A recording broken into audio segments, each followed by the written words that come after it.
low budget. Just making it, but we reach a lot of people in their cars and stuff like that. Well, this Looking here, for some young people to work with who could work it. Yeah. We're dealing with human rights violations here in Shreveport currently. We have a horrible water, horrible not just the infrastructure, but we now have multiple busted water breaks. This is due to the negligence of the fact that these people claiming that all this money. Hello, we here, and hello. we here. Okay, and due to years of negligence, and so this is all we're doing now. The dirty brown water. We're dealing with dirty brown water on all the every other day basis, and they keep claiming somehow we're doing what we can to get the water system together and doing this and the third, and they have done absolutely nothing. It's campaign time. So what they're doing is now that it's campaign time, these officials that's what they do. Now they want to act like they're going into the communities and doing this and that third and they ain't done nothing. And this is not a fixable thing. This is somebody needs to go to jail for this. Well, Mm. you have to make sure that you mobilize the people. Now, he said he had a low broadcast Low mechanism power. output, low It's output, Oh, low in power. Montgomery, in low Montgomery. power. Yeah. Yeah, Ninety but Okay. four what I, point five. but what I'm saying is that I need to send you what we have here. We have we're trying to structure a community strategy with a think tank by bringing people together. Somebody got some type of media apparatus on in the background. I don't know who has it, but we have what we hear. We feel like the community need to have a community strategy. You need to bring the people, other people who got certain skills and organizations, and let them stay in their lane, but see how we can combine. How can we combine and have a collective approach to have a greater impact? So I need to send you the information that we have. We also need to have a directory so we know the services and economic empowerment and controlling the economic forces in our community is something that we need to strive for because we don't have an infrastructure to be able to do something. So we're looking at boycotting some of these places here, and then when they go out of business, do a corporate opening, and then set up what you call a cash and carry. So when we order for one little mom and pop store, we can compete better with the box stores by ordering collectively, group. But now that's a long range strategy, and that takes mobilization of the people.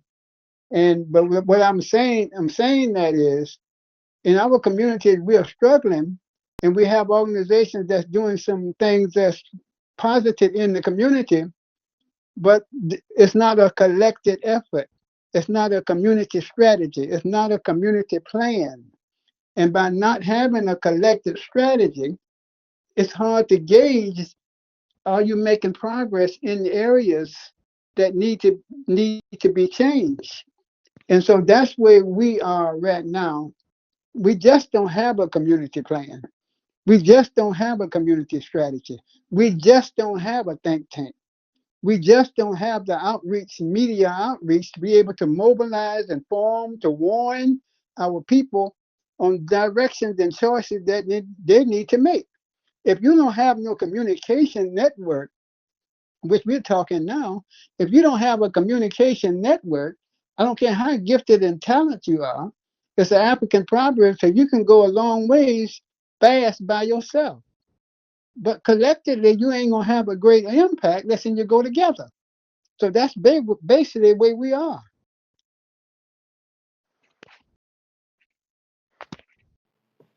All right, may I speak, Elder? Yes, sir. All right, greetings. I appreciate everybody for being here. I'm I'm very excited actually. My name is Confidence Okeke. I was raised in California. I live in Jacksonville, Florida now, but my family background is from Nigeria. Um, I got Yeah, a brother. Yeah, Shady Lafayette. from Igbo land, Nigeria. Well, I Oh, don't know. Ebo, Yeah, Georgia. Okay. yeah, I know a lot of you though. But I even got a brother from Nigeria on the call. His background is Mali Empire though. But he's a Nigerian citizen.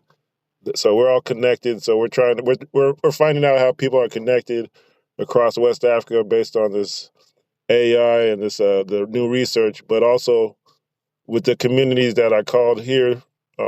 They used to be called West Florida. So during this Spanish, this British, the USA, they used to connect all these cities together. I'm saying that's how Black people should work together. Mobile and Mobile and I don't know the number. Montgomery together might be 300,000 Black people. I know Shreveport and Jackson, Mississippi, which we've had an issue getting them on the table. That's 450,000, almost 500,000 Black people between those cities. Um, I think the other Shreveport brother, Jermaine, just dropped, but Jackson, Mississippi, and Shreveport together are 450,000 Black people. And I know I've been working with the UNIA off and on again.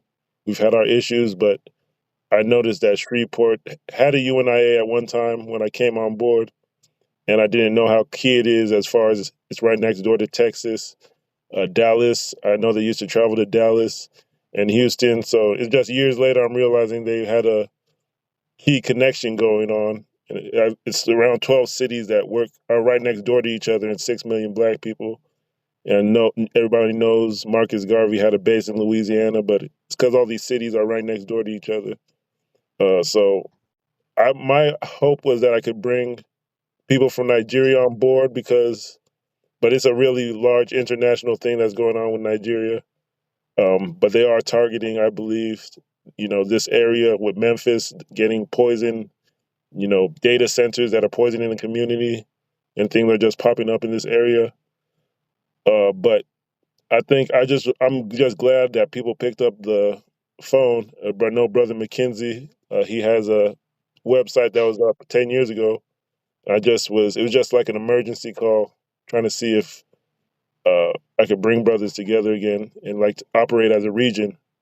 Because I know I got the Black Chamber of Commerce over here. We have the local Black Chamber of Commerce is connected to a state Black Chamber of Commerce with people from Alabama. They work with Alabama. They work with people from New Orleans. Everybody's just connected across this region, but it's like they're scared to work together or put it out there that we can do things internationally and work together. People with more education than me, but there's so much things that can be done together. Just like the brother in Mobile said, there needs to be a communication apparatus. We have a brother in Montgomery with a radio station. So it's those things that if you put the communities together and pair them up, that you'll find that you have solutions. Um, we haven't been able to get Jackson, Mississippi on the call, but they have so many connections that it's almost 500,000 Black people between Shreveport and Jackson, Mississippi, which you wouldn't think. You think they're two small cities, but together it could be something to change the world, just like the blues. So we're just trying to pair communities together, and at the same time be safe about it with with what's going on in the U.S. government and other governments. They're targeting people, but I just trying to see if we could get something consistent. And also, I know health and money is an issue. I don't want people to risk their family time or their health, dedicating to something that doesn't have a plan. But I'm just trying to open the floor that, your region is very important to what we need to do as Black people. And I got people in Jacksonville that are talking to me, and they want to work together as a group. I've been presenting them the UNIA, the Black human rights issues, and they're interested. So I said they got to work with this region as before any other region. That's why I'm presenting. We have people in Jacksonville that might want to sign MOUs, memorandums of understanding, and work together. So whatever's needed, I'm saying I got to bring this region along. Well, now the UNIA, is this the same organization of Marcus Garvey? Yes, Yeah, sir. it's the Yes, sir. it's There's a Same organization structure? The yes, it's same the organization? go ahead. yes. There over the years, it's been different structures. The one I've been presenting to people, them is mostly has been based in New York and Detroit. But the one that I've been presenting or working with for a long time, um, they kind of it's like it's like if I don't reach out to people down here in the South, they're not going nobody's going to do it.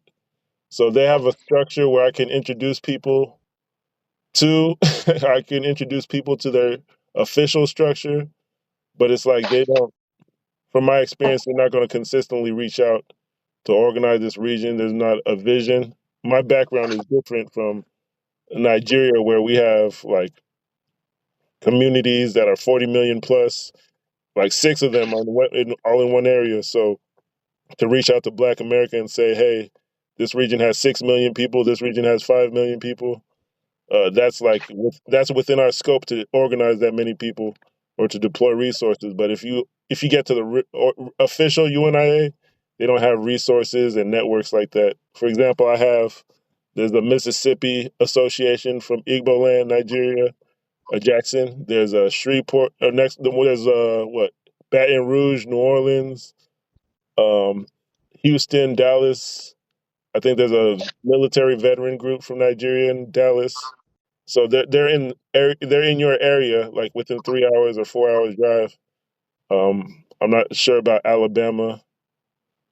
I know there's some in Atlanta, but I have some contacts in my phone, but I've never reached out to Alabama associations from overseas. But the idea of the UNIA was to bring, Black America, the Caribbean, and the African communities together. Just like a Black United Nations, or it's actually older than the United Nations. but that idea of bringing the various communities together, coming from Jamaica all the way to the USA and bringing Black America or working, using Black America to basically to organize a Black superpower. That's what the UNIA was doing, basically bringing the Black nation together, Black America, the Black Caribbean. He kind of got blocked in Africa, but now we have the immigrants over here. Some of them, like myself, are interested, but actually, I got my brother in Nigeria as well. He has communities in Mali and Burkina Faso, in Ghana. He's in Nigeria, which is supposed to be a superpower, but um, they never got connected to the UNIA in a proper way where they could talk to Black America. So I'm the one connecting everybody and saying, "Hey, let's work together and fix this thing." So I don't know if I answered the question, but that's the perspective UNIA I have. The last UNIA official branch I was speaking to is in Detroit, and they had the whole idea of organizing the South with the Republic of New Africa and saying they need 5 states for reparations. And I'm supposed to be talking with the church, the Shrine of the Black Madonna. They have a branch in Houston, Atlanta, and Detroit. Where I'm trying to make it official, where they recognize this region as a partner and bring resources down from Detroit. They invited me to the church service online on Thursday, so that's why it was kind of a emergency because this is like a 60-year plan after Garvey's came. They said after Malcolm X got assassinated, they said we need a base, and they said this area with Mississippi and Alabama, Atlanta, Georgia, this was supposed to be their base, and that's been 60 years, so no, it's been neglected. So it's, that's why it's an emergency call. So I appreciate anybody who would stay. I can reach out to Detroit. I know they have massive resources, but we're trying to get everybody to rally around this area because because we get DMV and NYC, we get South Carolina and Atlanta, Charlotte, we get those people. But it seems like this region that the cities are not organizing together or not nobody's paying attention. So it's like the missing link. And a lot of California people come from this area of the South. So to get North California and Southern California on board, if we get this region on one page, it wouldn't be an issue. So it's kind of the most important region from my perspective. Well, So I know what you're saying is correct. We also have Africa Town here, and one time we had international ambassadors and other stuff coming over from Africa here to try to reconnect economically and culturally, and to reach out, especially in Burkina Faso, in the Sahel countries, who are making some tremendous strides when controlling their own resources. But I was saying that to say we have an Africa Town here, and if we don't find a way to connect, and also you said something about, let me back up here.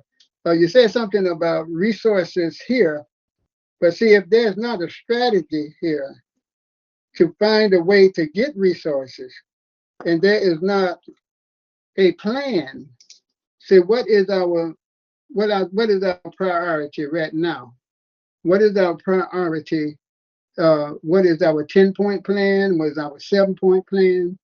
I know you say organizing, bringing them together and communicating, but we need to have a strategy that we can mobilize and let people know who we are, what our intentions are, what our purpose are, what we would like to do. And I think we cannot do that unless we can communicate with people. Now, the organization that you're talking about, I can't say that I'm clear on exactly what kind of efforts they've been making to have some inroads down here. I know you are trying to make the inroads down here, and that's good. But I don't know what kind of effort they've been making, and I don't know if they're talking about setting up chapters in different southern states that you name. And so I'm kind of lost on exactly what is their strategy.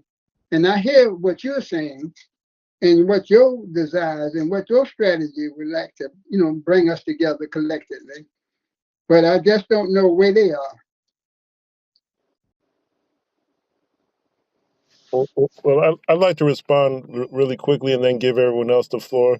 It's I think I'm pretty good with numbers, but it seems to me that just knowing the culture, a little bit of the culture in the Delta, and how Black people and African similarities, it feels like there's so many problems that are manufactured and deliberate in this area that if a few of them were solved, and if you had healthy Black babies and you had income, um, and if you got you got the education right, if you got a few issues right, you have be able to take care of families a little bit better, have maybe few more babies, not if not a baby boom, have a few more, you know, have better quality life. If things were improved a little bit, I think with just to be frank, with the way the country is going, we'd have the edge as Black people if this area could have a little bit better quality family life and income for Black people. I know everybody knows the stat about Mississippi being the poorest.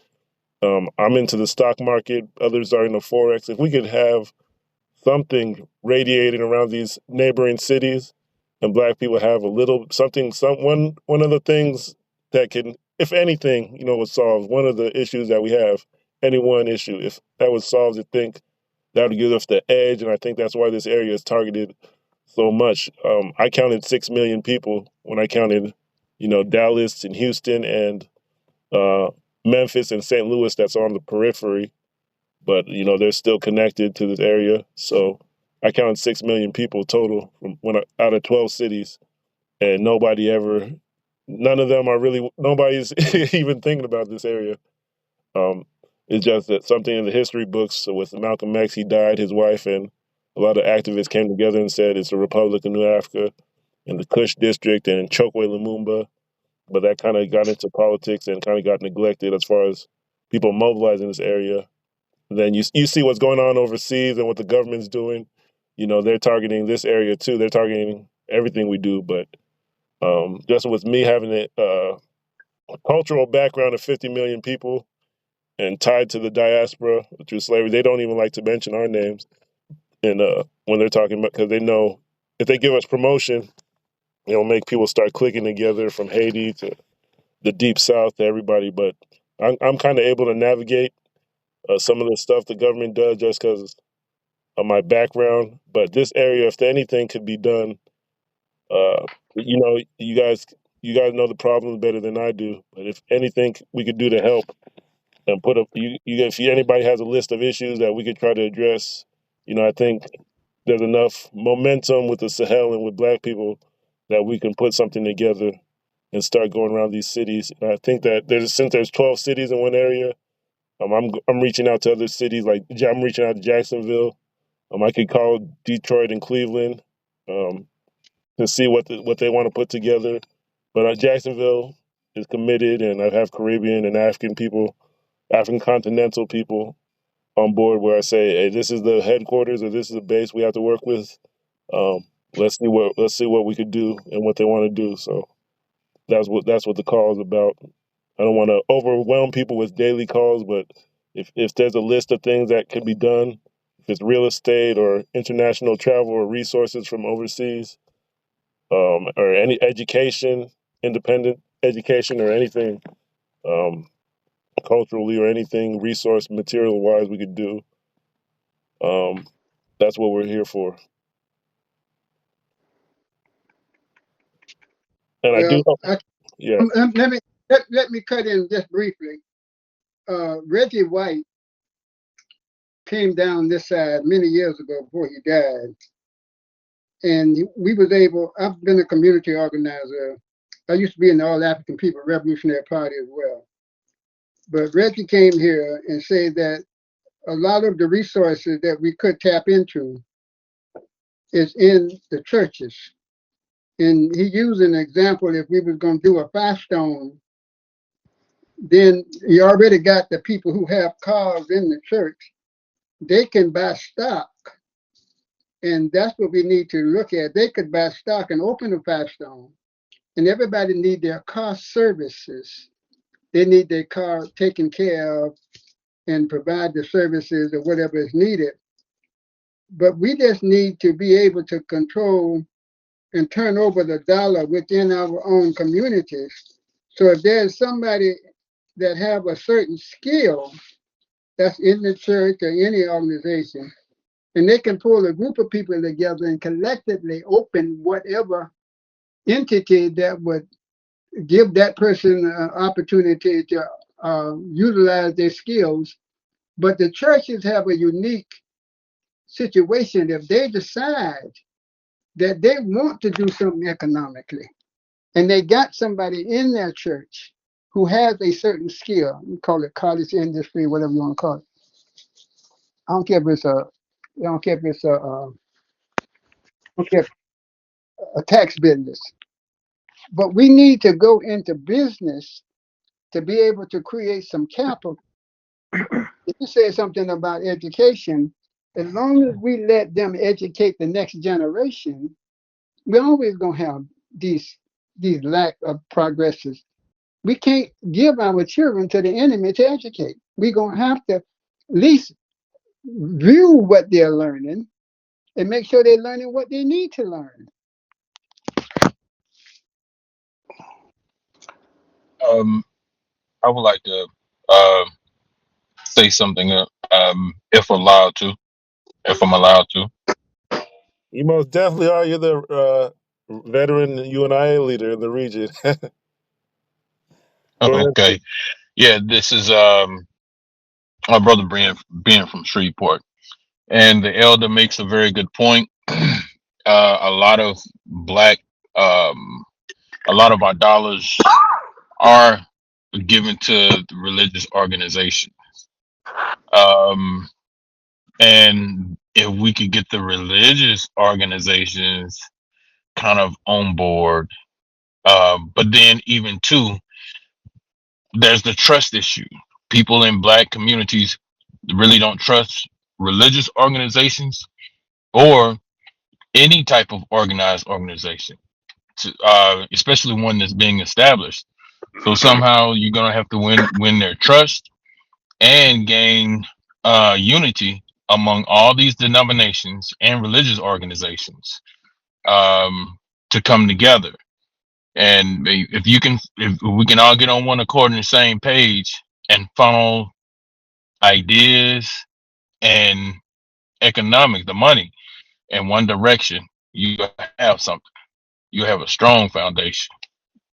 Well, I would agree with you. And the trust foundation, the trust thing is, but see, when you open any entity and you let them buy stock or shares in whatever entity, or let them work there, whatever they see an interest that is benefiting them, but also have somebody there to check the books.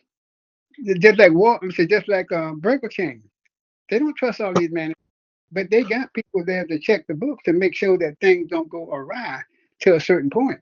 So we can try to address that trust issue, and it's there. You're absolutely right. But we can definitely put things in place that they would feel safe enough, to be able to invest some parts of their resources. But then they can see they get a greater return than they're getting in the bank. I heard my brother say the stock market, and I'm not that swift on the stock market, I have to say. But there's some another organizations here that pay 8 and 10% return for the last 100 years that I do know about. But the point that my brother is making here is the trust issue, but it's a lack of vision. And for the churches to see if they're actually going to be able to survive, they're going to have to help the families who visit their church or members of the church families in the church survive. Because right now there's a full governmental attack on any progress that we made. It's always been a reactionary force in America. Don't get me wrong. Anytime we make progress, here they come. But I'm just saying that right now we got a full face approach out in your face right now going on. So I would agree with my brother about the trust issue, but brother, I do believe that we can satisfy and address that. And I'm not saying we're gonna get all the churches together. There's some who might be can see the benefits that they themselves can get a return on their investment as well.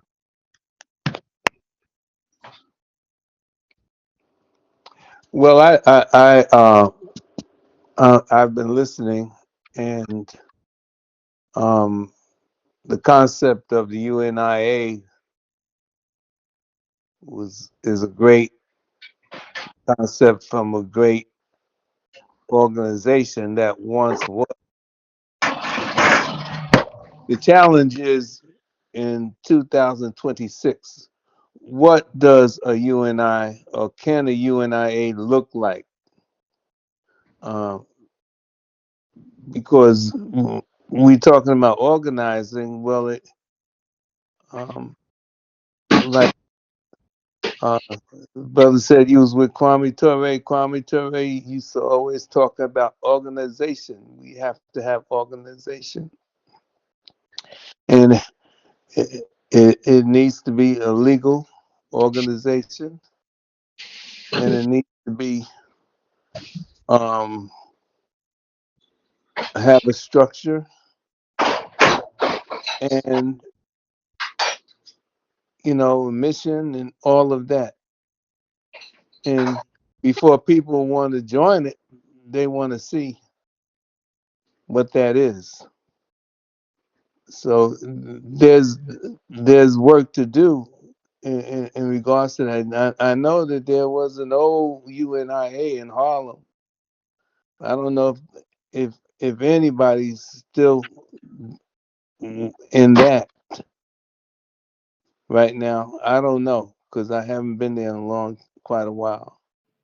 You Okay. say Detroit, there's one in Detroit. Well, you know, uh, do they have a website or somewhere where we could read a little more about? Yeah. Well, I'll say it like this. I picture this as as a separate structure, whereas like to answer your first question, what would it look like today? You know, you have Burkina Faso, you have I've been talking to Uganda, where they have a federation. They're part of a federation of 520 million people. My vision is that we leverage what is going on in Africa, and we have a Freedmen's Bureau, a department for Black descendants of slavery who are owed resources and have abilities and advantages to us working with Black America. So I say the African continent and their associations and their legal associations over here, I've been reaching out to them to say, hey, let's have, we have the size, let's have an African American department and work together. So it's basically an association of African people, or maybe African Union with Black American Africans working together. And the tricky part is the location. Some of the cities that are talking right now, they might not be the biggest cities with an association, but there might be one nearby. Um, like I know there's one in Jackson, some in Texas, a lot in Texas actually. So Alabama, I have contacts, but I could reach out to, and saved in my phone, but I haven't reached out to them in the past. But it's all about the location. So, as far as there's another thing with the AME churches. That's always been a self governing body, the African Methodist Church. I reach out to them. Um, they have 2 million members worldwide. Marcus Garvey used that to reach the Black American community. Um, and over the one thing here in Jacksonville, Florida, Charleston, Florida, Charleston, South Carolina. There's a whole region here that's basically the Gullah Geechee corridor is what they call it. People might have heard of the Gullah Geechee from their own family history. Um, Yeah, I used to live in that area. yes, the Gullah Geechee corridor is basically a U.S. Department for African Americans, their own basically office, similar to Freedmen's Bureau, but it's for the Gullah Geechee descendants. So they assert their own self determination and work making deals with different countries and governments based on their heritage. But that's something else that we could leverage, a Black American department within the U.S. government. Um, so, I can bring, or we have that connection here in Jacksonville, Florida as well, where, hey, we have the Gullah Geechee corridor, maybe 2 million people. Actually, with Columbia and Atlanta and all that area, we might have 6 million people, and that's without the Caribbean connection. If we have the Caribbean on board, we're talking about dozens of millions of people that we have access to. So Let this me, area, working with, let me ask you a question. yes, Do you sir. know anything about the African Growth and Economic Act? Yes, actually, I've heard of it. Yes, there's actually a brother in Detroit that talks about it. If I recall, Mobile had a partnership with Benin, if I'm not mistaken.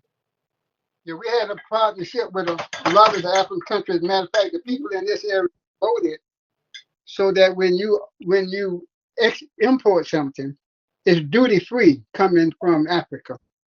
So that was a vote that here in this area, and Selma took the same kind of vote. And so Selma.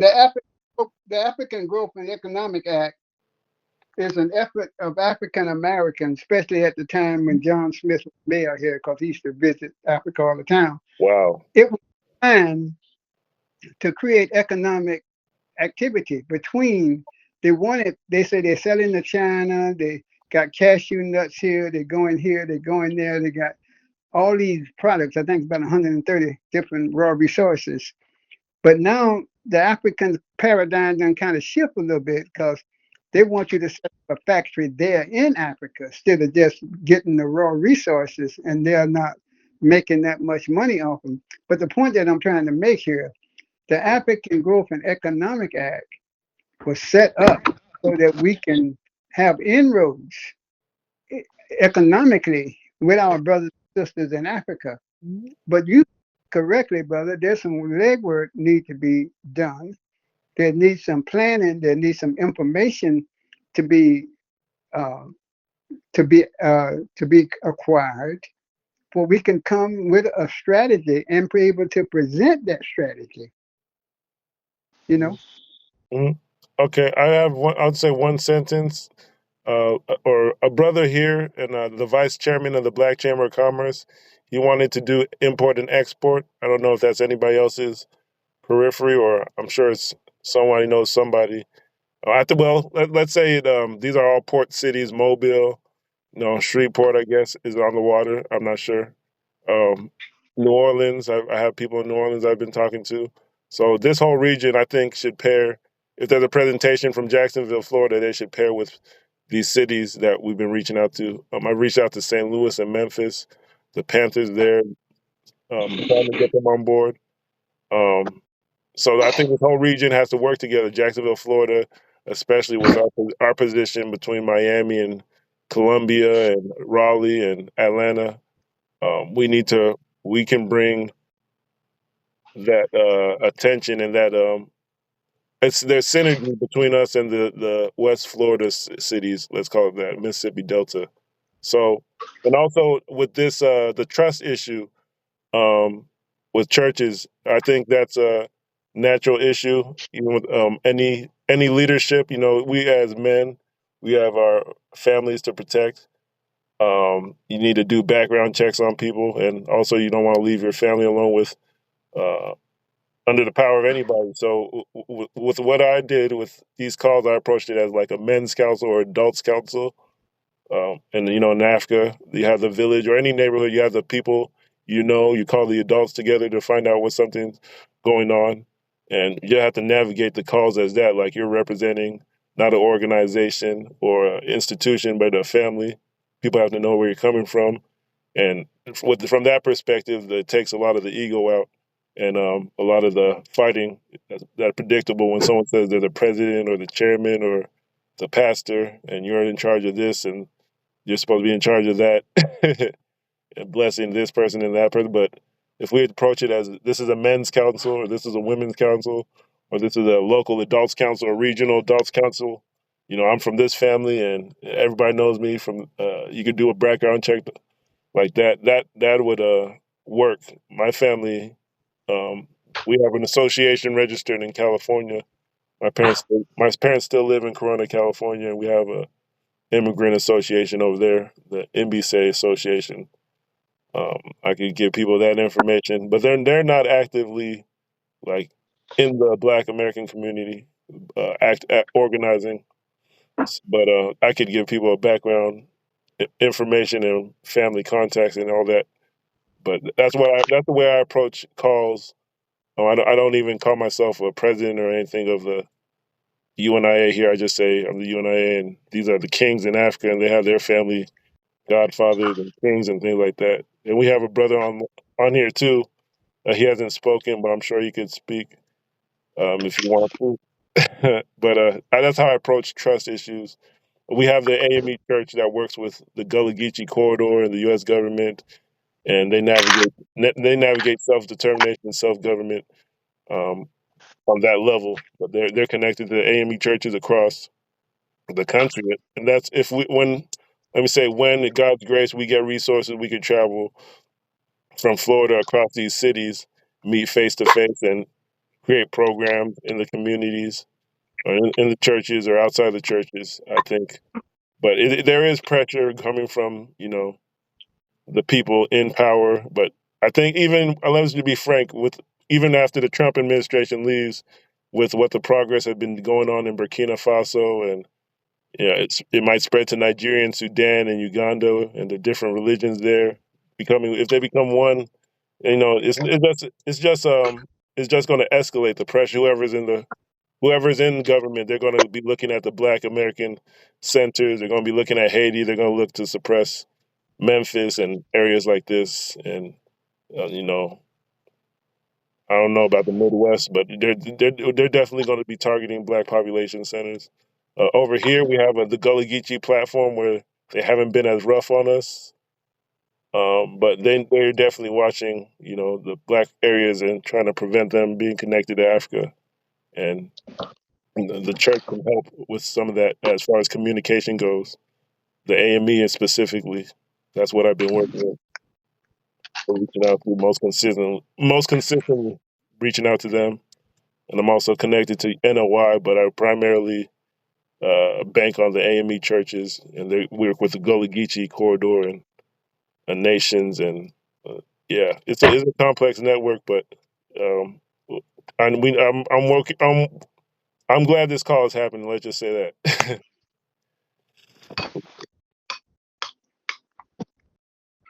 Well, it's um, I just look and see, and understand that we have to study our history as well. And one of the great things that um, Mr. Garvey did was to write the vision. He wrote the vision and organized the vision.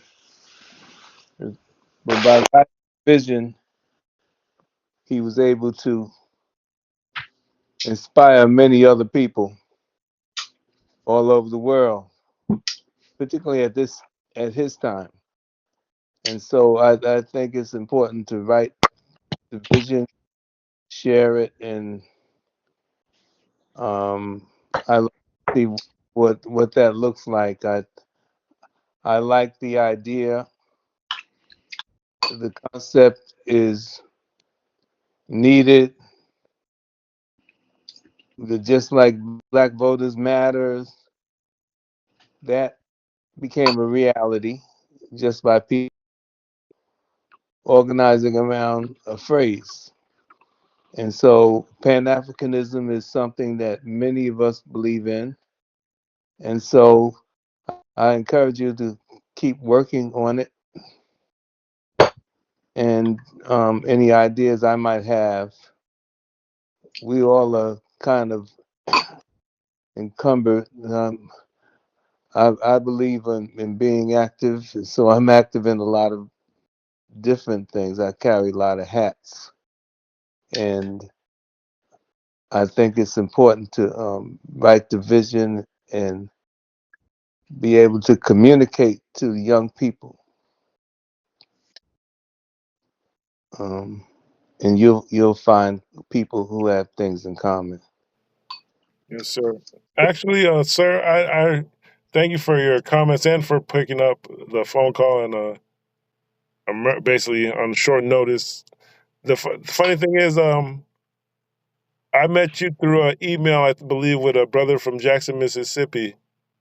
Uh, Okay. I'm not sure. Uh-huh. I might be wrong, but I know that I was in two chain emails earlier this year. But Jackson, Yeah. Mississippi is actually the central location that's 3 hours away from almost everywhere. So it's like the central location, but I've been having issues getting them on board with and they articulate a lot of the vision historically from the Malcolm X grassroots movement to Right. the Republic of New Africa. A lot of the ideology comes from Jackson, Mississippi, but it's hard to get them on calls. I know it reminds me of Africa or Nigeria specifically with you know, every time you get momentum, it turns into a politician move, and it kind of gets hard for them to stick to the agenda in Nigeria. But sometimes I think with the size of Jackson, Mississippi, it's kind of small. I think I feel like just outside looking in, it's like everyone will say they're activists, but then when it comes down to it, it becomes an election issue, and the grassroots kind of disappears or falls apart, and the agenda gets thrown to the side. But Jackson, Mississippi, is actually, I think, the missing piece in this conversation. Um, as People might think it's random, but historically, Jackson, Mississippi, has been the one that articulates the Republic of New Africa ideology and self help and having land and in the region and organizing certain things. So if anybody has connections to Jackson, Mississippi, um, I think that are reliable, I think things would change. But at the same time, I think it's set up politically where Jackson, Mississippi, and doesn't work with other people. I think it's set up. Something's in the water with the politicians, but that's just me looking out from the outside. But I see Are that. you going Yeah, in Selma this weekend? am I going to be able to travel to Selma? Yeah. No, is there, I'm not sure what's going because on. because in Selma they have the annual bridge crossing, but it also is a time where people Okay. around the country get together from Pan Africanists to integrationists. Mm. The most, Actually, I think I tagged the sister. She said she. I guess it was bad timing. I tagged the person I know is involved in the crossing, but no, I won't yeah, be. and so like that's for the future. That's a good place to be to network with people because a lot of people from around the country go there every year. Okay. Uh, All right. Well, going to be in in in uh in D.C. for the Jesse Jackson funeral, Mm. but um, a lot of the Pan Africanist community, a lot of people come through, and with different types of things like that, it's be good to show so you could show yourself and meet people, and it'll happen. You just got to stick with. I'm actually I'm gonna follow. I think I'm weighing the options. I don't want to because either nobody's getting paid for this, and even my health issues. I know, like if you keep on calling people and they got stuff, family time and health issues they got to deal with, it kind of breaks people down. So I'm trying to leverage institutions like the AME Church. I'm trying to leverage. I'm in part of the stock market group, which I'm supposed to study after this and learn how to get wealth for people and travel on my own. But it's not a rush per se. But this is just like an initial conversation where we start seeing how we can get resources. And I'm gonna try to conserve people's time, so I don't know when it could be weeks before next call, or I try to respect people's time.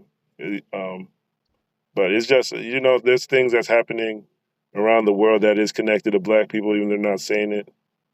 So it was just an emergency call, but I think we're in a well, good spot. I'm going to talk to New Orleans after this with Africa, and they're kind of more aggressive in the cultural realm and the travel realm and the investing realm. So I feel maybe if I talk to New Orleans and um, I think Africa at the same time, and they set something up, it could trigger the region in a way that doesn't hurt anybody's family time or other resources or like health and things like that. But I think if I try to take a multi-layered approach to organizing, so I'm gonna talk. I put New Orleans in another group with African continent where they said they want to move forward on some things. I have two activists there. Um, we'll see if that works well, out. if I can make a brief comment and go back to what's been stated already, I do have a mission statement for Community Empowerment Association that we have here. But I think we've been mentioning something about a mission statement and strategies and those things that we need. If you go to whatever you go to, you need to make sure that they know what your purpose is, what your strategy is, what your emphasis is, what you're trying to put together. There's nothing wrong with going showing up to these different events to get some inspiration and encouragement and be reminded that you do have to sacrifice some things and that sometimes that's time to a degree. I understand. You got other things to do. But this is also about protecting our family. And so to get back to a strategy, I'd be happy to send you our mission statement because we're talking about community empowerment. We talk about think tank. We're talking about economic empowerment and those things like that in that mission statement. But the but to make sure that we get chance to reach our people, and that's the case. We're competing for minds, and that's what we are competing for. We're competing for minds, and so we're gonna have to find a way. Marcus Garvey had a newspaper, that he recognized the importance of reaching his people. Now we have access to other things that we can use to try to reach our people as well. So I think that that's it, to get people to know what our mission, what our purpose, what our statement, what our strategies is, what our goals are, and draw people in with talents and skills. And it's always good to match people up with the talent and skill that they already have, instead of putting them in areas where they are not familiar with, and they don't have the necessary expertise in that particular area. So that's why we in our organization, we don't pull people out of their organization what they're already doing, but we're trying to see how can we collaborate, how can we work together.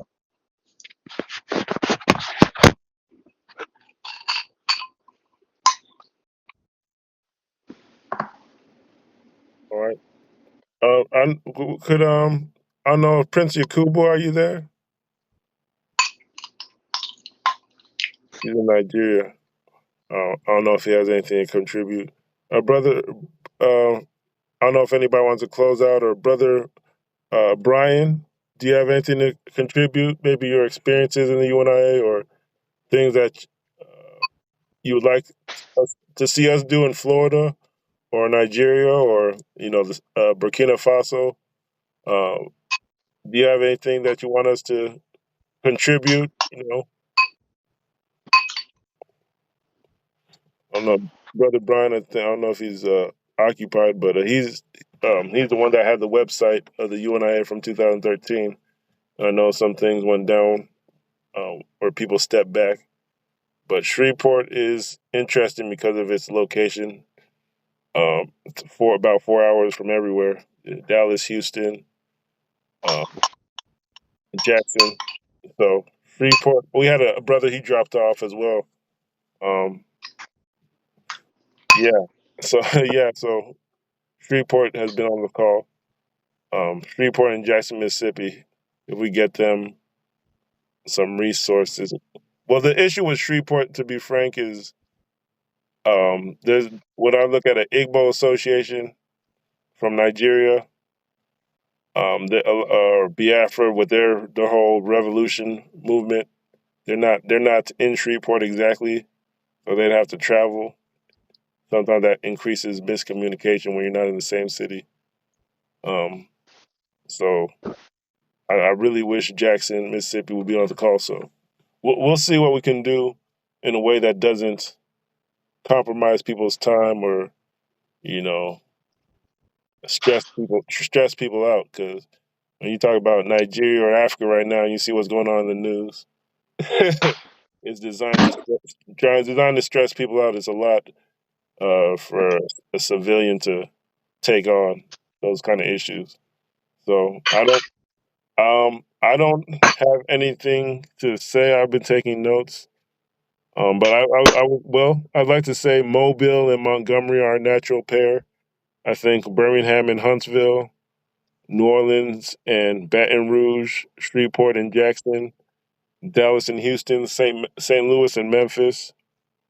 Um, I think it would be on us in Jacksonville, Florida, that we've been building for around 8 years, relationships to start touring these cities, maybe touring these cities, putting uh, money together to travel. Not just off the top of my head, but I'm going to reach out to them and see what happens. And I don't have a timeline on when I'm getting back to people, but it's based on efficiency and not hurting people's time, or family issues and health and issues, and um, just being stable all around when you execute something. So I'm going to reach out to them.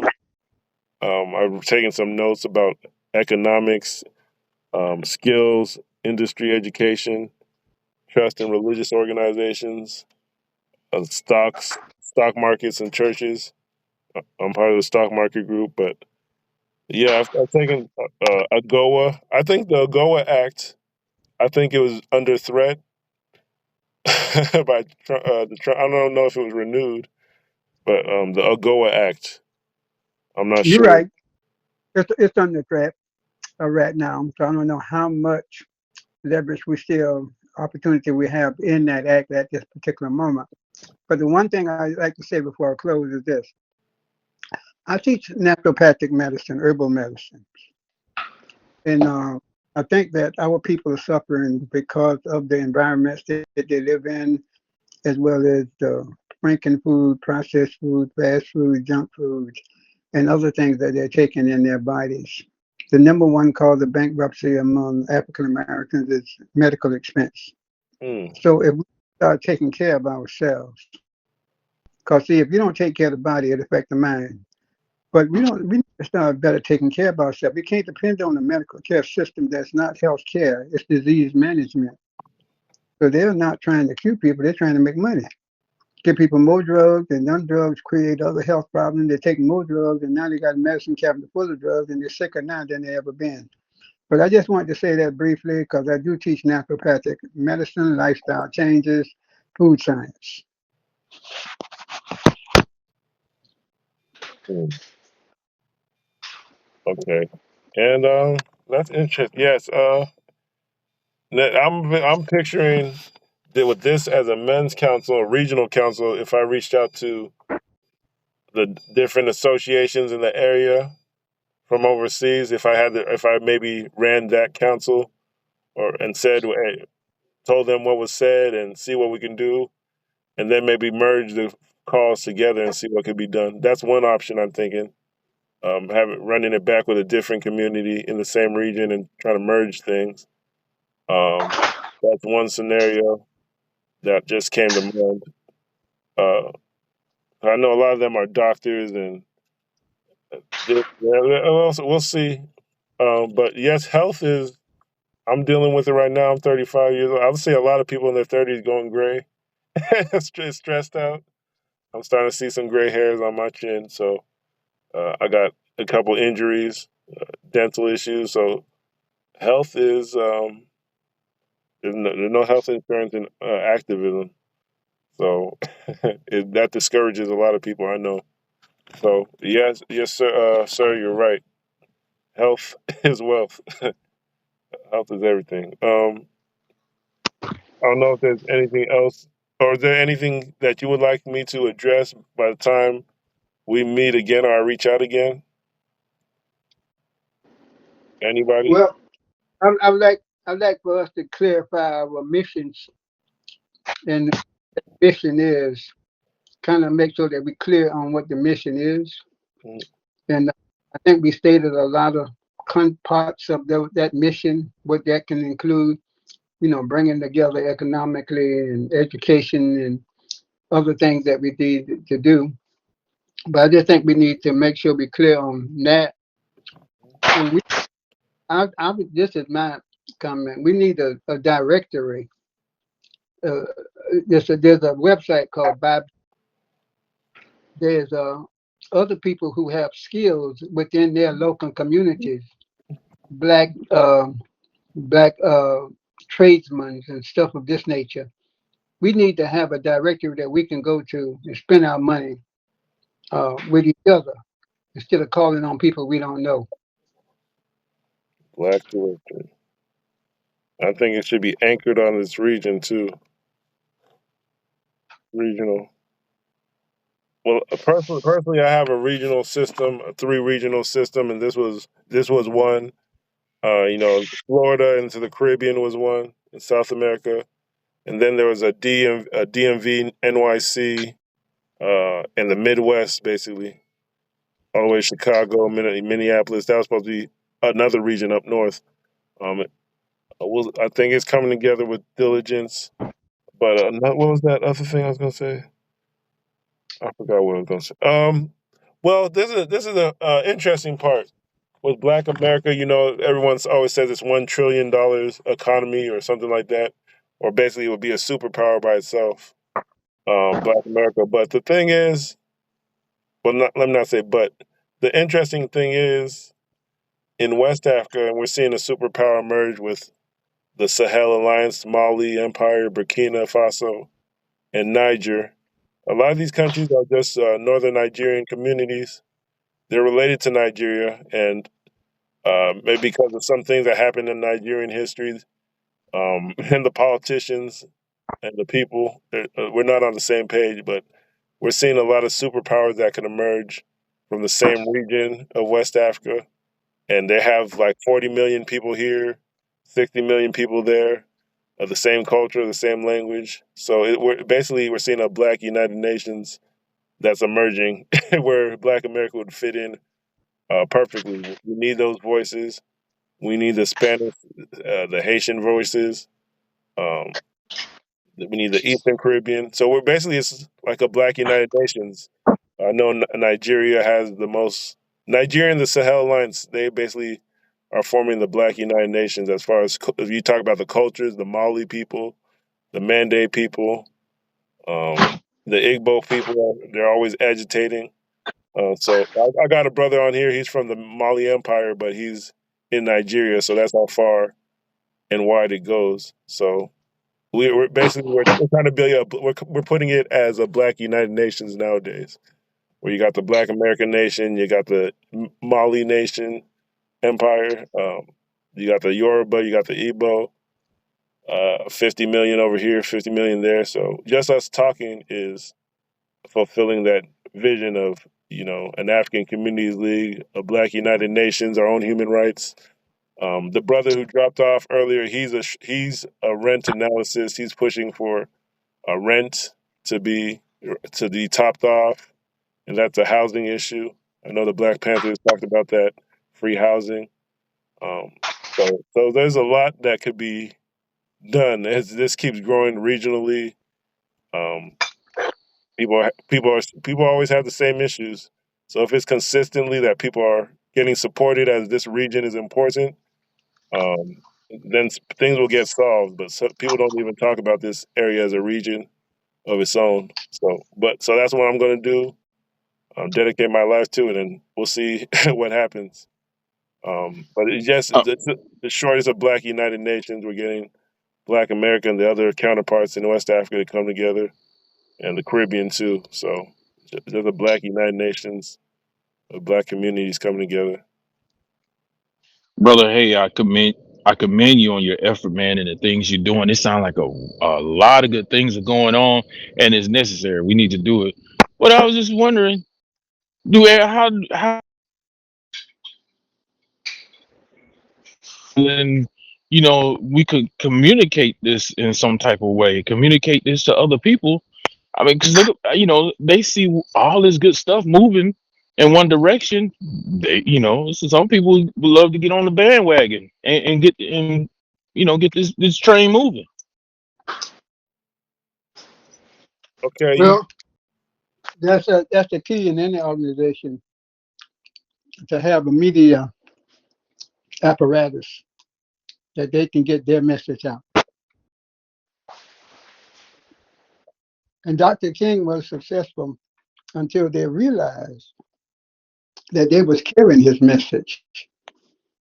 Then they decided that no, we're not going we're not going to carry this brother's message. We're going to distort. We're going to assassinate his character instead of carry his message. We especially got in the Vietnam War and talking about economics. But yeah, my brother, it's the key. If you don't have a way to uh, propagate your message, I mean, there's some wars that's run by one just by propaganda alone. okay. The brother cut out, but based on context, I can tell the issue is how we're going to get the message out. Media. Um, I, well, I'll like media comes in different forms. Just it's but if we have to demonstrate it. But I'll put it out there that maybe shirts, like wearing the same symbols, having the same institutions, like we mentioned the AME Church. I mentioned the Black Chamber of Commerce, where we're signing deals and saying, hey, we're going to travel to this place and we're going to have legal agreements to show up at this time and be in this community and do this community service. So that's why it's important to narrow down, the cities that we're coming. It can't be, hey, we're going to show up in Shreveport at this date and time, and then we're somewhere in Cincinnati, because or we're in Selma or we're in a different city or we're in Los Angeles, we can't break agreements. So we have to narrow down the cities that we could travel to. As Jacksonville, Florida. Um, from experience, I could just say maybe we might just have one city that's on board in Jacksonville. So then it becomes which cities are working together within the region, as far as maybe Tuscaloosa, Montgomery, Jackson, or Greenville. I've seen Greenville I've seen Greenville working with the Nation of Islam. I've seen Memphis Nation of Islam working with Jackson, Mississippi activists. That's one of Jackson, Mississippi was connected to the Shreveport brother who dropped off. There's a brother named Fred Chambliss, the whistleblower. There's Emmett Till's cousin that's running for senator, Priscilla Williams Till. They're in that network. Um, I just kind of stay out of election politics, but uh, spreading the message out. I guess we have to narrow down. We have to have resources, or we have to leverage what we can, as far as maybe associations, institutions that want to carry the message or distribute the message. Um, but that's theory until you do it. So I have to sit down. But my thing was, if I had the money, or if I could get to the money, I'd like to show up with people in the communities and do community events. Just maybe even give people awards just for what their past community service that we, just for being black and surviving, and for 400 years and paving the way for us around the world to give Black Americans awards. That should be something that we do when we're coming into the country, but that's not what the government tells us when we come into the country. So we could restructure the whole thing about coming into the country and being initiated into what the Black American community needs.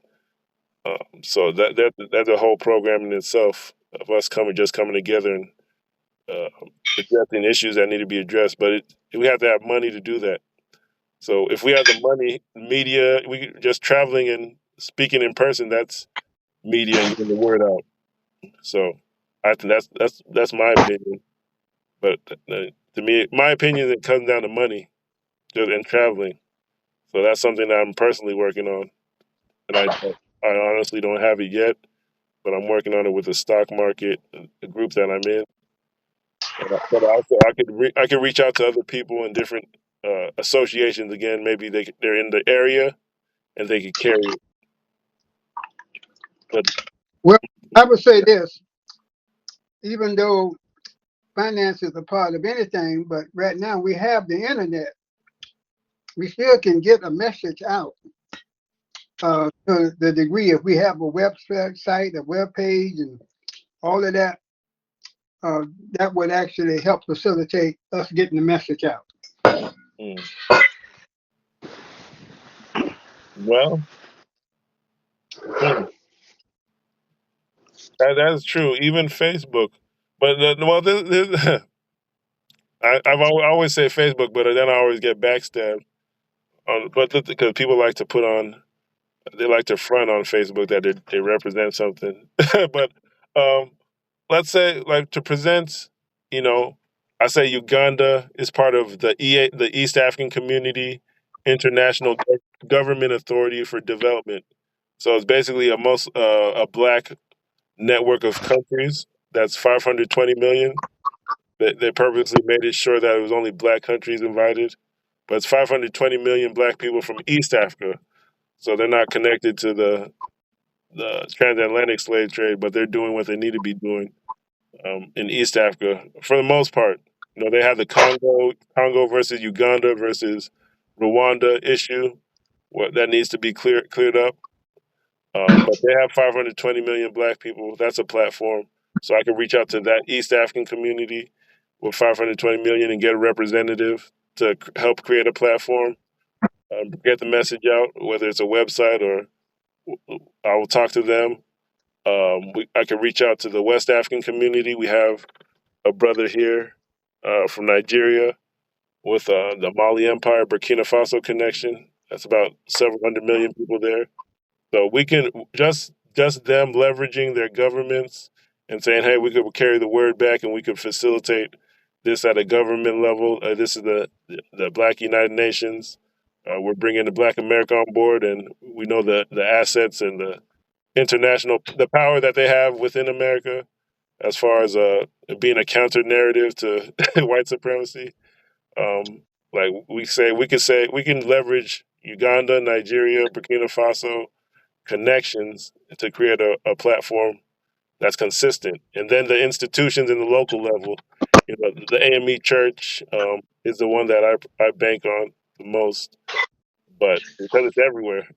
But that is media in itself. Media is just carrying a message.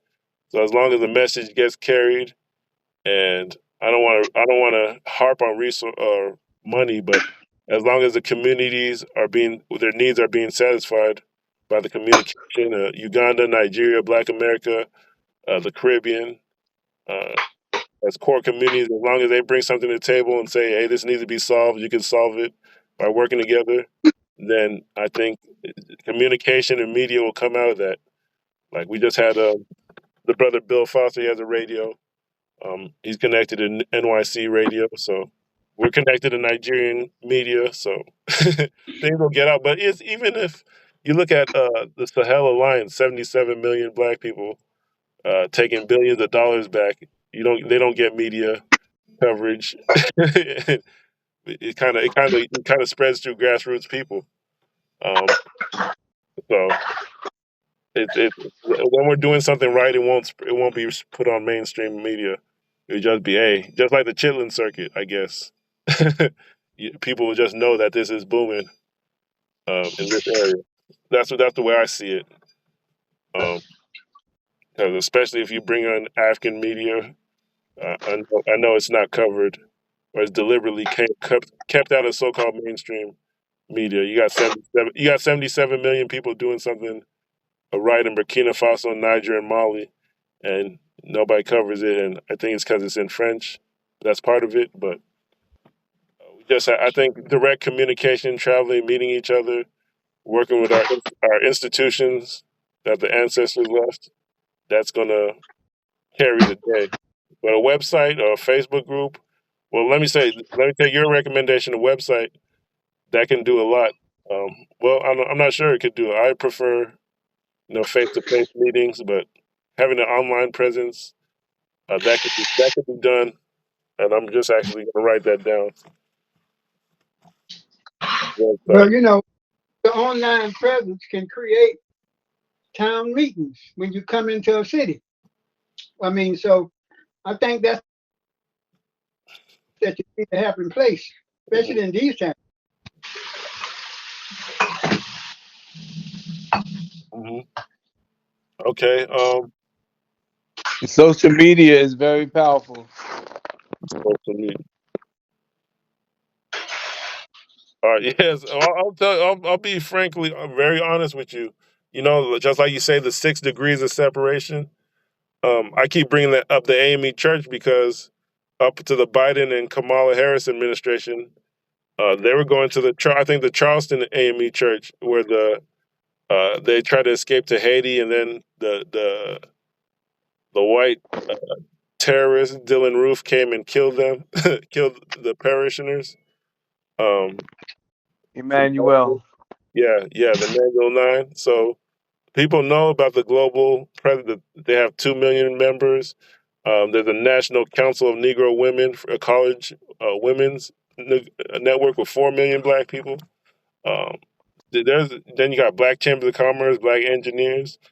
Black people have their own forms of government here and institutions where things can change very rapidly, and it seems like we don't we don't promote it as a global collective, or we don't know how to locate them. But the global AME Church is one institution that really can't be ignored if we're trying to spread the message. But Um, we have a lot of potential. We have a lot of potential, but we don't have vision. We don't understand collectivity, and having that collectivity would be able to do things that we can't do individually. So, with that lack of activity, even though there's a lot of gifted and talents, and like you say, $1 trillion, But that $1 trillion stay in our community 6 hours. We get right back to them. So if we don't learn how to have a vision on how to control those things that we can control, then we won't be in control. Well, I'll put it to this. Let's, for example, if would people want to create a Facebook page, and if what would your expectations be? Because if we say this is a region, I have 12. I've listed the 12 cities a couple times. I can run it down: St. Louis, Memphis, Jackson, Shreveport, Houston, Dallas, Baton Rouge, um, New Orleans, Huntsville, Birmingham, Montgomery, and Mobile. I think that's 12. Those cities as a basis, and then you got the smaller cities in the area, having local meetings. But when it's the thing is when you show potential, you start to get the people, the vultures. You start to be like, oh, this needs to become a Democrat versus Republican meeting. You need to pledge allegiance to the Well, flag. you have to have somebody who knows how to skillfully utilize the different platforms. Mm, The platforms are there, but you have to have someone who knows how to utilize it skillfully. And I don't right now. That's what I'm looking uh, for someone who can you know, manage our business mm, through the social media. And there are a lot of young people who are very, very good at it, mm, and some of them have businesses, and they're doing quite well with it. With that platform, but knowing how to use it for your benefit to benefit your organization's purpose. And so it's something that's a resource, a platform. And I would agree because the podcast of the platforms available are definite. Now, when it comes to that issue of Democrat or Republic, we've been catching hell up under both of them. So if we look at government to liberate us, we going in the wrong direction. yep. It's yeah. I mean, just to bring people together as, hey, this is I respect you as a adult. I know you have a family to take care of. Let's see what we can take. Well, let's see what we can put together to make sure our time is valued. But then you put this stuff on social media when so much politics is going on, and it's starting to talk about World War III, and then you're trying to make sure everybody's safe, and then somebody wants to start nitpicking your lifestyle and critiquing you, and it could just make people quit right there who are sincere. I'm sure nobody here, if would want to be contacted and say people start asking your bona fides, your credentials to lead, and this and that, and they haven't even joined, they haven't contributed anything. But you see the comments of celebrities, people see you online and they'll just start critiquing you. So sometimes Well, yeah, I social think that's media have a negative effect. I think that's fair. But headship is not just one person. Hmm. In, in any position that set up itself, just one person. That take that one person out, then the head is gone. If you're going to be an effective organization, you have to have headship as a group. That's what it needs to be. Now, people going to criticize you if you do nothing. If you do something, they're going to criticize you anyway. I don't care what you do. They're going to criticize you.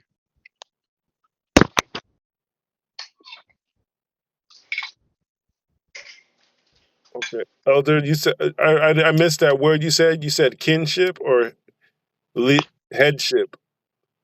I Um. say headship, not just, it shouldn't be just one person. It should be a Okay. collective. It should be, understand that headship is the Mhm. group. It Yeah. shouldn't Yeah. be just, because see, That, nobody have all the skills and nobody have all the time.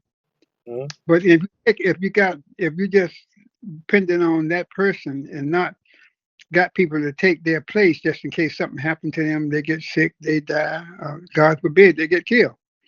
Exactly. then the organization is gone. So Exactly.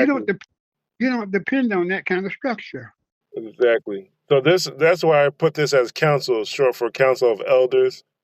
But that's another. When you say elders, when I say elders, I put it as council of adults. Like you're the elder of the family that you're coming from, the neighborhood you're coming from.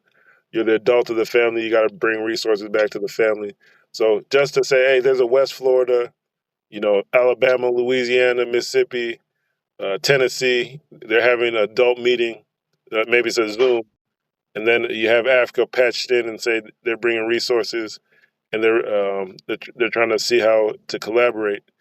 You know, I believe in something called export entropy, where the issues of one community can be solved in a different location. Um, it's hard to say. It's hard to say you can solve African continental problems without talking to Black America or Black Caribbean and seeing what was done and how they were tricked. Um, and it's hard for Black America to understand how to solve their problems if they don't have those insights on things that might work in Africa that were taken. So both sides, it's hard And to identify what's missing, but both sides have missing parts of the puzzle. some things might work in one community, and the resources and the talents and the skills wouldn't work that same thing in another community. So different communities have different challenges and different problems and different levels of consciousness. Now, I'm not anti-head, but I'm saying head shouldn't be the traditional concept of a head. It should be a collected head. But if you got skills, another community might not have the same skills that this community have. They might not have the same immediate problems.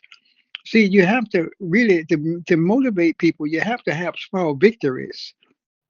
You know, you have to have victories, and but all communities ain't gonna necessarily identical. They might have a broader agenda that's collected, but individually to get people to move, can they solve some of the problems that we're dealing with here right now?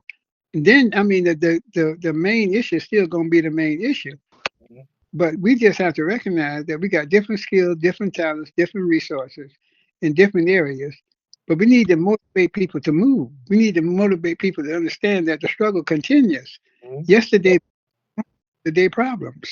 Well, that triggered something in me because I was doing something in the AI research in regional organization, and something about the Midwest came up as a technological, like Detroit, Detroit with their motor industry, then different industries, maybe bringing that down to the South. That was something that came up a couple times in the past weeks, trying to organize. But I had cut Detroit off earlier because they're part of the for not working together and things that irritated me. But I'm not the easiest person to get along with. But it could be. I'll put it like this: this area in the mid South, maybe the Ohio, Indianapolis, Detroit, Michigan, Chicago, of course. That area maybe has an industry where they could bring the technological skills and some more capital down south. And then with DC, the DMV, and NYC, they all have the United Nations and all the government contacts surrounding the White House, the Philadelphia, Baltimore. Maybe it's a three regional thing. In the Florida, Caribbean, we have that thing going on in the Southeast. It may be four regions having the councils, and maybe they all have something to contribute at once. And I was raised in California. I know there are a lot of them are just Southerners, so they're going to come back. They're going through their issues, but that is it's a few cities that basically anchor half of most of Black America as far as the population size. So this is not a small conversation right here. Even though it's a few people, this is a very important conversation. And going forward, I'll just I think the next step, regardless, is just me reaching out to another community and seeing, hey, this is what was said. Now you have different people in your community. What could be done? Because specifically Detroit, I think I made some Detroit. some progress as far as reaching out to Detroit and Ohio, but I know if I talk to people in Africa, they'll have their own things. Like they say, let's go into cocoa farming, and I know there's a New Orleans sister who says let's go into farming. But there's tourism, of course, pilgrimage sites all over the South, but also reparations. Black people who were enslaved. Hey, let's say what are we owed from Africa? Maybe what are we owed from the U.S. government? They have the documents. What's owed to who? So that could stimulate both. That's fair. So that's something that they don't want to talk about. But yeah, that's actually a big conversation right now in some circles. They, they ain't gonna even address DUI. That's no reparation. But I'm not saying you shouldn't push it as an issue to galvanize people. But back to what my brother said earlier, if we have a if we have a directorate, he's just talking about he needs somebody, a media savvy person to set up. We need a media savvy person to set up. Is or we could get podcasts and have a discussion and talk about different issues and so forth and so on. But we can get the message out. So one of the avenues, since we don't have resources, we can come together and find a media savvy person to set these things up for us. Then we can go from there, and then we can build on our mission and our vision and share that mission and vision with others. But I'm gonna have to go myself. Okay. And, but I think you were talking about travel, and that's good to have town meet. Well, that's what I did here. But once I went and identified locally, lived in the area where I was trying to meet. And I pulled them in and convinced them that we were there to address the issues that their citizens were concerned about. And so then I was able to get a large crowd. Then we documented whatever they said. We didn't argue about this ain't gonna work, that ain't gonna work. We document whatever that they said. We put it down and we compiled it and we brought it back and said, this is the concerns that y'all showing. Do we have any volunteers who want to work with this and work with that? And we have tremendous changes that took place in this community because we didn't tell them a plan. They Hmm. created their own. So we didn't have to sell them a plan. They was already locked in. Hmm.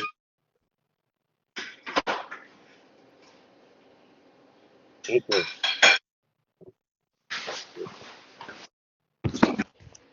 But I just like to say, be encouraged, brother. Yeah. So I don't know what kind of commitments I can make right now, but I just like to encourage you to keep it going. I think I like the ideas, because you can't go wrong with um, Marcus Messiah Garvey. Hmm. His Yeah. organization should be continued, and people will join it. Okay. I agree. There is. Well, we'll see. There's other cities in the area that I wanted to contact that might. For example, there's a grassroots assembly in Jackson, Mississippi, that kind of patterned after the grassroots movements in uh, Grenada and those villages down there in the Caribbean. And well, we'll see. We'll see. I have to follow up with other communities. Not all communities. We usually had Alabama, some Louisiana here, so that's a good start. So we had Nigeria on too. He hasn't said anything, but this is a good base, and I'm gonna put this out. This is actually a tremendous success because this was a. I don't know if people know about Republic of New Africa or the Kush district, but there's 17 black counties or majority black neighborhoods. There's 17 counties with majority black neighborhoods across Jackson, Mississippi, Louisiana, Memphis. They're all just like 17 connected majority black counties, and they haven't been organized until until us talking right now. So it's a political thing that's been going on, government thing that's been going on. But this is actually a tremendous success that people came on call and presented what their communities are, what they've been doing, and what they're interested in. Um, and I wouldn't be calling people unless it was, very important. So we have the Sahel. The Sahel is actually East Africa to West Africa. It's Egypt and Sudan and Ethiopia. All these communities are part of the Sahel. They're not telling the truth what the Sahel actually means. Um, but we also have the Bantu people, the Congo, Nigeria, Uganda, Rwanda, all these communities, the Zulus all the way to South Africa that have been robbed and brainwashed. There's like 500 million people in one Bantu community in Africa. So this is one of the regions that we need. The South, the Delta, that expanded to the Midwest and California. The Delta, your area is very important to Black world history, and organizing in contemporary times, even if nobody else is going to say it. So thank you, everybody who contributed their voices and their thoughts from the soul. Um, we're going to be in contact, and sometimes just put these messages out to intimidate those people who are watching. But the Delta is actually, well, I don't know. I'll just close out with, if people remember the movie Sinners. That, well, it just came out. It's just came out last year. Sinners, they put out the message that it's going to be a new genre, the Delta genre. A lot of people are moving down to that area to do the movie development, but they said that the Delta blues, the way that they convey music and news through their music, was probably the greatest Black contribution to the world from America, and it hasn't been publicized for decades. But they said that Delta blues, which led to different genres of music, is probably the greatest contribution uh, to civilization that came out of America. That's what the Ryan Coogler said out of California. So it's not a small conversation we're having. So, But I would have to say this, because I did a program in Bishop State here about the heritage of the culture that's carried in the gospel, in the spiritual, in the Negro spirituals, wave in the water, walk with me, uh, come by Yah, and all of these messages was about our struggle. Even in Weldon Johnson wrote the national anthem. It originally was a poem, but you look into that, you see it say that coming through the blood of the slaughter. So the message was is not just come. The blues came out of that struggle.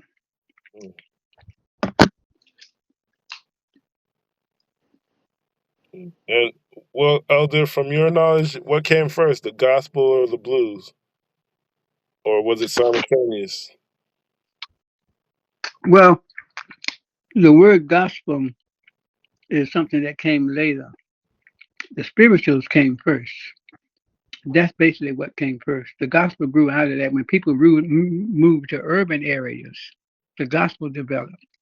But the rural area, the southern area, that's where the spiritual came Mm, out of. mm. I see. Okay, so I can see that the gospel is more the churches and the urban areas. It's structured. I can see that spirituals was in the fields. Spirituals were in the fields, huh? Okay. Yeah, I can see that. So, well, the spirituals came before the blues or the gospel. Yes, sir. So there. But I'm gonna have to go. I'm gonna have to run. All right, brothers. I'll close out. I thank you for your time. You all did this for free. Uh, Thank you. This was just an emergency meeting, but I don't think I'll follow up with everybody when there's progress on my end. And thank you for contributing. I don't know. I don't know if you interested in it, brother, but I like to say a quick prayer. Yes, Elder, go ahead. Oh, gracious and oh, loving God, we come here, Lord, because we desire to liberate your people spiritually, physical, economically, and mentally. But Lord, we understand that this battle It's not just about flesh and blood. Give us the right information, open the right doors, that we may be able to make a difference, shine the truth, and that others will be wake up to the truth and be motivated by the truth and alleviate the suffering that our people are suffering. In Jesus' name, amen. Amen. Amen. Amen. All right. Peace. Peace, peace. Good Peace and night. blessings.